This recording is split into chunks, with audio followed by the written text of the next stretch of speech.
आऊसाहेब, चाकण लढतोय, शाहिस्तेखान चिडलाय आणि त्यानं चाकणच्या तडबंदीवर तोफगोळ्यांचा मारा सुरू केला. अशा घनघोर पावसात? वय अहो, तोफांना छपरा बांधल्यात त्यानं. असं हट्टाला पेटलाय तर. अहो, फिरंगोजी बी काही कमी नाहीत. रात्री अपरात्री भुईकोटाच्या बाहेर पडून छापेमार करत खानाच्या फौजेत दहशत पसरवतात. फिरंगोजीनं रसद कशी पोचवायची ते पहा. वय आऊसाहेब, माझ्या माहितीप्रमाणे भुईकोटाला एक भुयारी मार्ग आहे, पण तो कुठं बाहेर निघतो ते काय बी ठाव नाही. जर का खानाच्या तळापासून लांबवर तो भुयारी मार्ग निघत असेल तरच फिरंगोजीला मदत करता येईल. या कामासाठी किरमाजींना ठेवा. तुम्ही मात्र राजेंच्या संपर्कात राहा. जी आऊसाहेब. आपल्याला आषाढी पौर्णिमा हा एकच निरोप मिळालाय, परंतु ते कसे निघणार आहेत, ते कुठून बाहेर पडणार, कुठल्या मार्गाने ते राजगड गाठणार, हे आपल्याला समजलं पाहिजे बहिर्जी. जी आऊसाहेब. आपल्याकडे वेळ कमी आहे. तसं पाहिलं तर येळ बी नाही आऊसाहेब. म्हणून तुम्ही गडाच्या चौफेर आपली माणसं पेरून ठेवा. गडातून बाहेर पडण्याच्या मार्गावर आपली माणसं तैनात ठेवा. जी आऊसाहेब. काही अंतरावर आपली फौज तैनात ठेवा. राजे गडावरून बाहेर पडले तर त्यांचा पाठलाग होऊ शकतो. आपल्याला सावध राहायला पाहिजे. बहिर्जी, तुम्ही तातडीने निघा आणि खबर देत चला. येणारा काळ हा कठीण आहे, परंतु आपल्याला त्याच्यावर मात करायची आहे.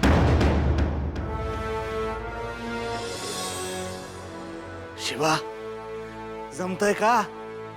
कशी झाली तालीम?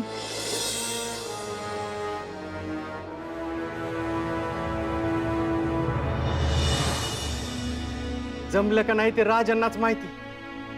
राजे जे सांगत होते, जसं सांगत होते ते करण्याचा मी प्रयत्न करत होतो. असं मग काय काय सांगितलं राजांनी? म्हणजे महाराज साहेबांबरोबरच्या काय आठवणी, आऊसाहेबांबरोबरच्या काय आठवणी, लहानपणीच्या लाल महालातील काय आठवणी. बरं आहे, पण मला एक कळत नाही, त्या सिद्धीच्या भेटीसाठी या सगळ्या आठवणींची काय गरज? गरज आहे.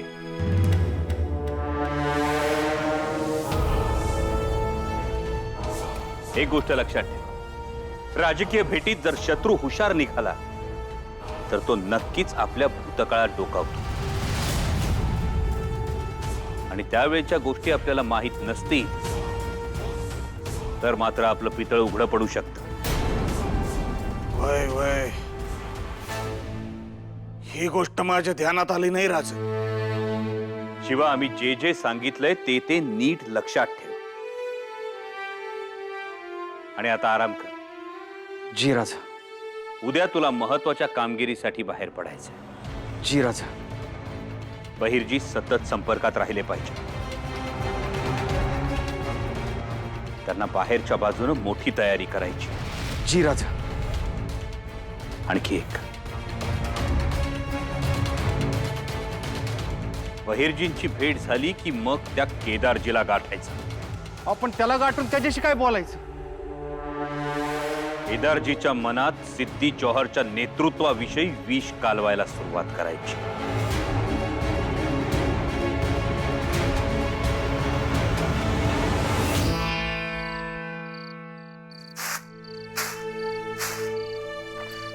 अजून येणं नाही ह्यांचं. आज त्यात गडाच्या घेऱ्यातच, पर दिवसभर घर दिसलं म्हणजे शपथ.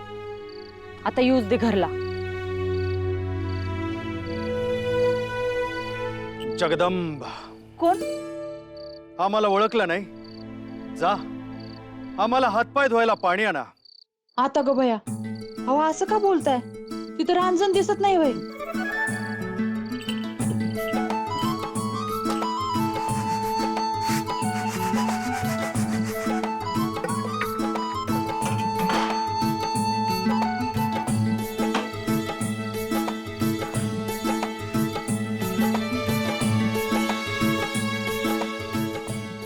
काय चाललंय राज्यात? राणी साहेब, आम्ही तुमच्याशी बोलत आहोत. काय चालणार आपल्या राज्यात? आपल्या उकिरड्यात केसच की. रयत कशी आहे? थोरली रयत मागच्या अंगाला खोकतीये आणि बाकीची खेळायला गेली. तलवार खेळायला. राणी साहेब, असं जवळ या. अहो काय बोलताय तुम्ही? जवळ या म्हणजे काय कळतं इथं का नाही तुम्हाला?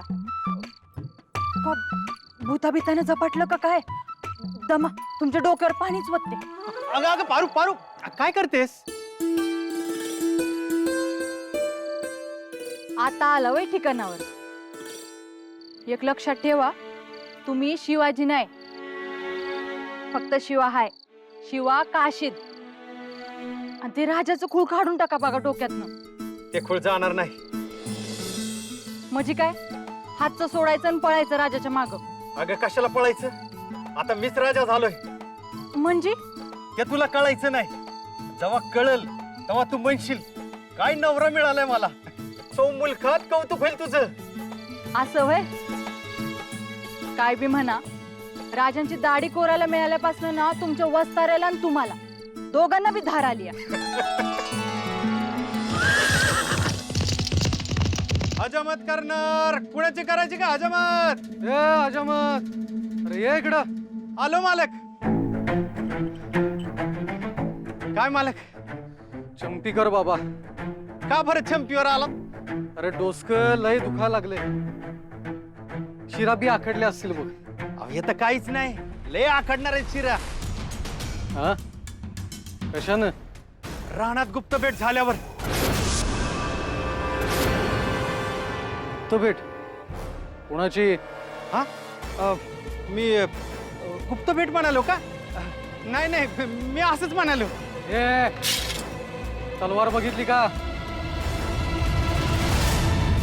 केस कापतोस, तुझा केसासकट गळा कापीन. हे ते खरं बोल. कोणाची गुप्त भेट? सांग का उभा कापून वाट टांगून ठेव. बोल.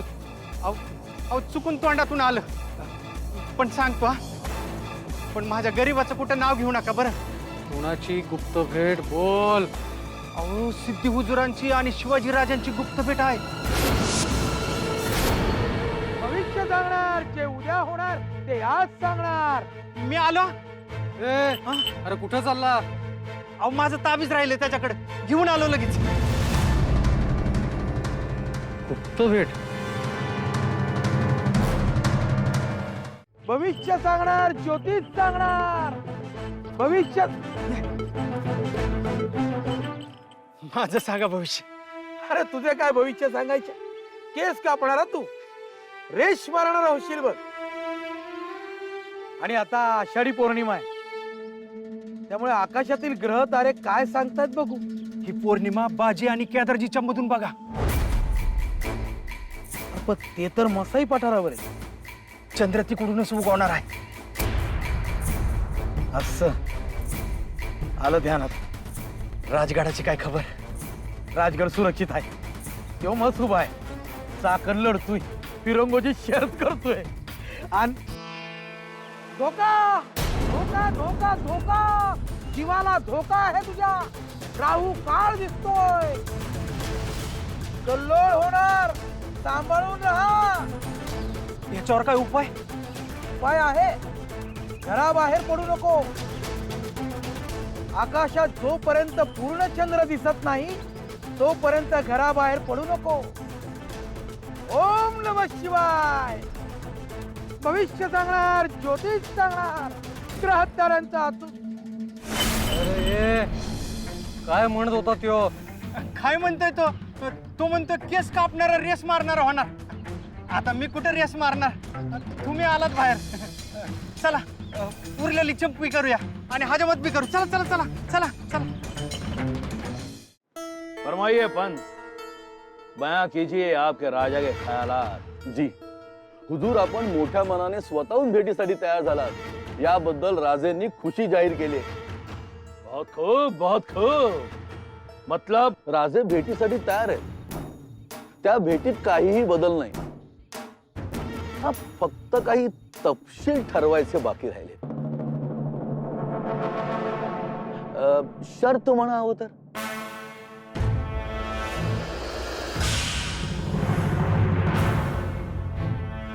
कोई बात नहीं, शर्तें तय कर लेते. शामियाना किमान 15 माणसं आरामात बसतील एवढा मोठा तरी हवा. मंजूर, लेकिन इतने लोग होंगे वहां? बिलकुल नाही. तुम्ही राजे आणि दोघांचे एक एक अंगरक्षक असतील. आप भी आइएगा. आपण म्हणाल तर येईन. और कुछ? आपल्या दोघांच्या आसनात किमान 2 गज की दूरी असावी. ये तो हम खुद ही फरमाने वाले थे. हमें कोई एतराज नहीं है, लेकिन हाँ, 2 शर्तें हमारी तरफ से भी. जरूर सांगावे. हम दोनों पूरी तरह से निहत्थे होंगे. मंजूर. और सिवा दोनों मुट्ठी खोलकर हमारे सामने आएगा. पंत, आप समझ सकते हम क्या कह रहे हैं.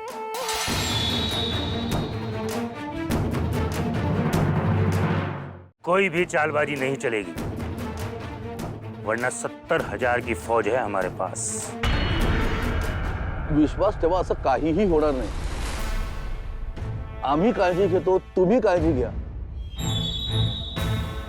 कसं होतं, मुंडकं बगले दाबून धरलं तर वाघनखं बाहेर पडतात. एरवी कशी बाहेर पडतील, नाही का? जब गले मिलना ही नहीं तो सब दिक्कतें दूर.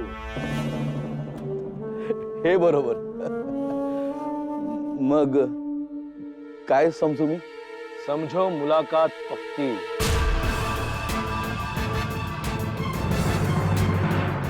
राजा से कहो हम तैयार हैं.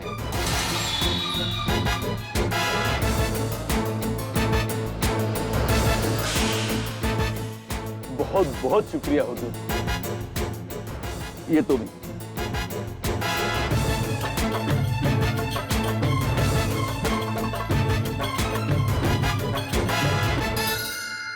मगाशी काहीतरी सांगत होतास आणि पळालास. लेखा सवयच दिसते. अर्धी सोडून दुसरी करायची असं म्हणायचंय ना. तर मुकाट्यानं त्या गुप्त भेटीचं बोल. अहो, सिद्धी हुजूर आणि शिवाजी राजे यांची गुप्त भेट होणार आहे. गुप्त भेट. काय? हो. अरे सिद्धी हुजूर समजा महत्वाच्या गोष्टी करण्याआधी सरदारासनी बोलिवत्यात, त्यांना विचारत्यात, चर्चा करत्यात. आणि एवढी महत्वाची गोष्ट करण्याआधी आम्हाला सांगणार नाहीत होय? आता तेच तर म्हणतोय मी. एरवी होत असेल, पण ह्या वक्ताला त्यांनी तुम्हाला काही सांगितलं नाही. का? आता मला सांगा, तुमची स्वतःची फौज किती आहे सांगा. 5,000. फक्त आता तुमची जेवढी अवकात तेवढंच ते बोलणार. माझ्या अवकादीशी बोलतोस? तर सिद्धी हुजूर मला संकट घेऊन जेवत्यात. मग सांगतील सांगतील. येऊ का मी? येऊ. निघ.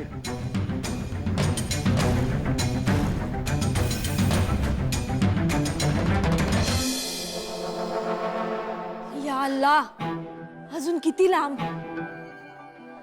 बरंच जायचंय अजून. जवळपास एवढंच. लय दमाल झाले.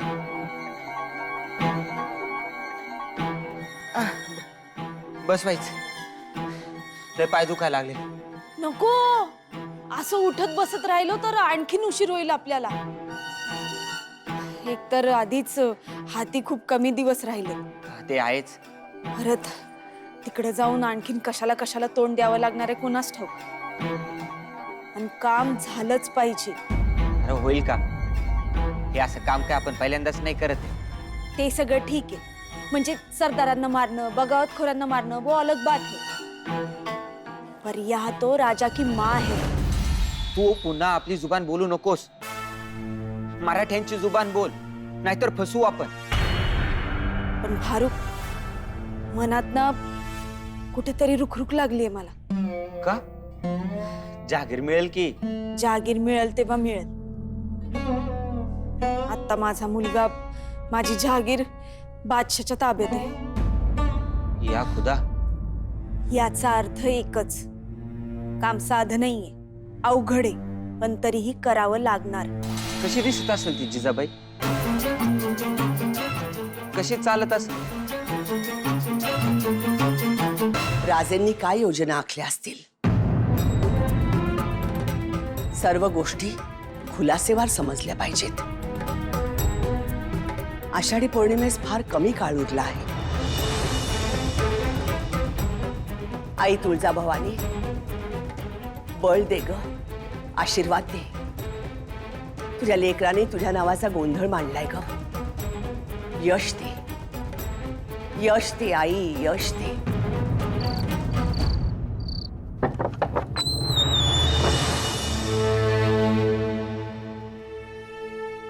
भाऊसाहेब, अखेर इथे दर्शन झालं तुमचं. असं का म्हणता? मग कसं म्हणावं हो? अहो, गडावर असूनही भेट नाही. अहो असू कुठेतरी. किती कामं असतात बघताय ना. ते काही नाही, या दालनात जणू स्वतःला कोंडूनच घेतलंय तुम्ही. अहो साहेब, रागवलात का हो आमच्यावर? की दुसरं काही घडलंय, म्हणजे एखादं संकट? हो, म्हणजे गडावर सतत काही ना काही मसलत सुरू आहे म्हणून. अहो साहेब, आम्ही काही मदत करू शकतो का? हो हो, जरा उसंत घ्या. किती प्रश्नांवर प्रश्न विचारत सुटताय. अहो मग आम्ही काय करू आऊ साहेब? सांगतो आम्ही. लढाईच्या वार्ता तुमच्या कानावर येत असतीलच. जी आऊ साहेब. मग त्या ध्यानात घ्या. निर्णायक घटिका येऊन ठेपली आहे. यापेक्षा अधिक आम्ही तुम्हाला या घडीत सांगू शकत नाही. या आता तुम्ही.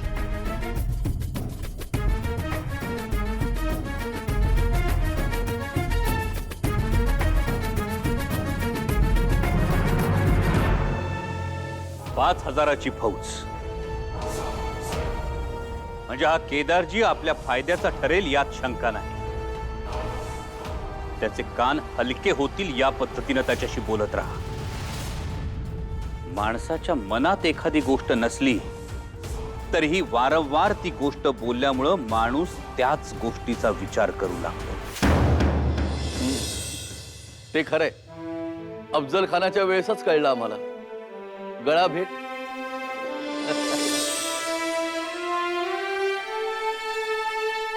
पण राजे, त्या केदारजी सारख्या छोट्या सरदाराच्या मनात सिद्धीविषयी संशय येऊन साध्य काय होणार हे लक्षात येत नाहीये.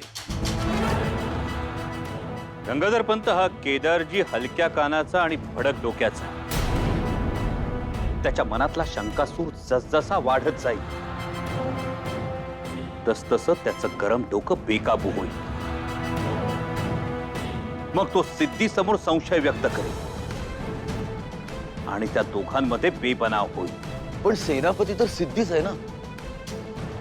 त्यामुळे बेबनाव जरी झाला तरी केदारजीला सिद्धीच्या हाताखालीच काम करावं लागेल. होय, पण केदारजी आणि सिद्धी यांच्यातला बेबनाव एवढा वाढला पाहिजे, एवढा विकोपाला गेला पाहिजे की छावणीत तलवारी निघाल्या पाहिजे. केदारजी विरुद्ध सिद्धी जोहर. म्हणजे सिद्धीच्या गोटात बंड. पण राजे, त्या केदारजीकडे फक्त 5,000ची फौज आहे. त्याने काही सिद्ध होणार नाही. पण केदारजीला जर इतर सरदारांची साथ लाभली तर? म्हणजे कोणी? त्याला कोण साथ देणार? आणि सिद्धीच्या विरुद्ध कोण उभं राहणार? बाजी घोरपडे आणि फाजल खान. जर केदारजी, बाजी घोरपडे आणि फाजल खान तिघेही सिद्धीच्या विरोधात उभे राहिले तर छावणीत उभी फूट पडेल आणि आपल्याला वेढ्यातून बाहेर पडण्याची वाट आपसूक मिळेल.